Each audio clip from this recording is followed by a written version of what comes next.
Putting food on the table coming up in our special, The Uncertain Economy, why food banks have become a lifeline for families as food prices soar. You're streaming CBS News.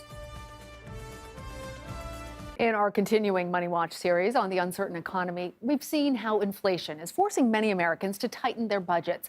For some families, higher food prices have left them wondering how they will afford their next meal. And that's left an increasing number of people turning to their local food bank.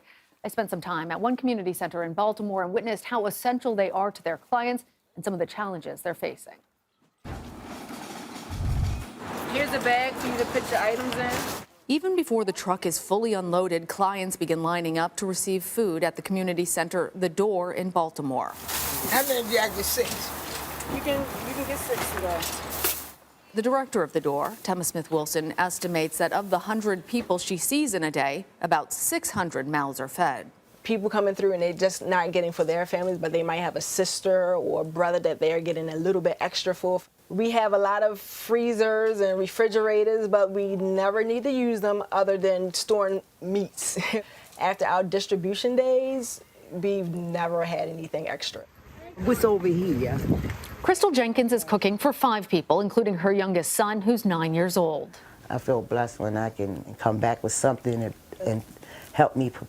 They not hungry. That's all I'm saying. They not going to be hungry. That's right. The price of food has outpaced most other items that have been subject to high inflation. Food prices have jumped 13.1%, the biggest one-year increase since 1979. So you got 2 bags at the food pantry today at The Door, and you got 1 bag at the grocery store for $20. How long will this food last you? Because you're feeding 5 people. Yes, something like 3 days. That's what I'm counting on. And then I'll be back at the pantries again. For people dealing with food insecurity, the anxiety can be staggering.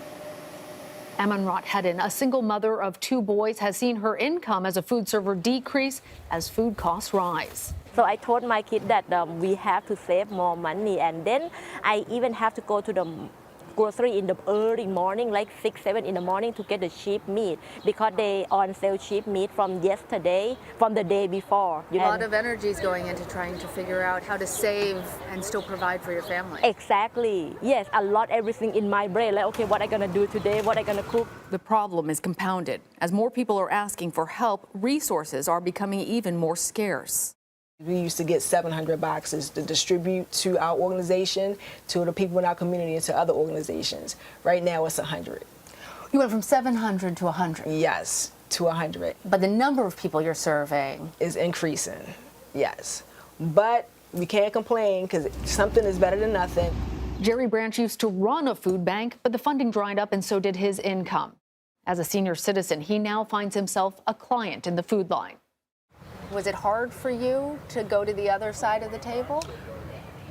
No, not really, because people that I dealt with, you know, was just as equal or better than I was. I've never looked at it to down anyone, or I just never looked at it that way.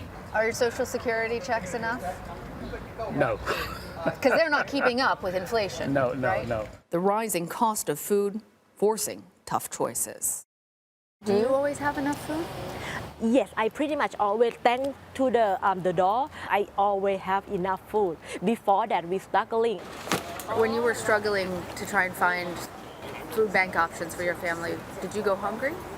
Yeah, I go hungry, but I feel like, thank God, I met The Door before I get very, very hungry. Thank God, I still work for the restaurant, so at least I get 1 meal to take home with me. As long as they're full, I'm fine. Lana Zach, CBS News, Baltimore.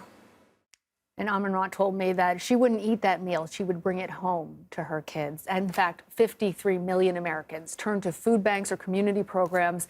And according to Feeding America, the problem of food insecurity faces every single community in America. Such a powerful piece, and to hear from folks themselves the ways in which they are struggling to cope and to make this food last.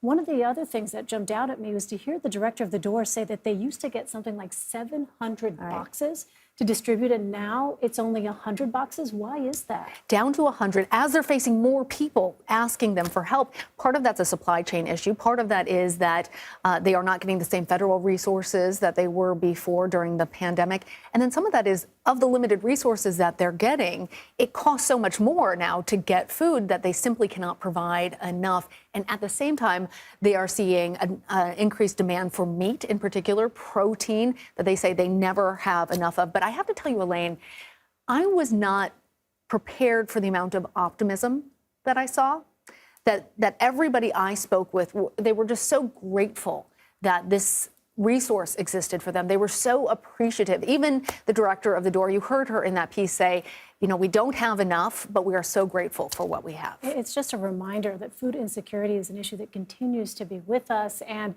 especially in these moments now, it's something that clearly there is still such a tremendous need. Absolutely. And as we're all feeling it, all of us are feeling it when we head to the grocery store. But if you are already on a limited income, if you are in an industry that's been affected, like in the case of Amanrat, where she's getting less money in tips, you just can't make those ends meet. Or social security checks for Jerry. It's just not keeping pace with inflation. So important to be mindful of what other Americans are going through. Lana, thank you so much.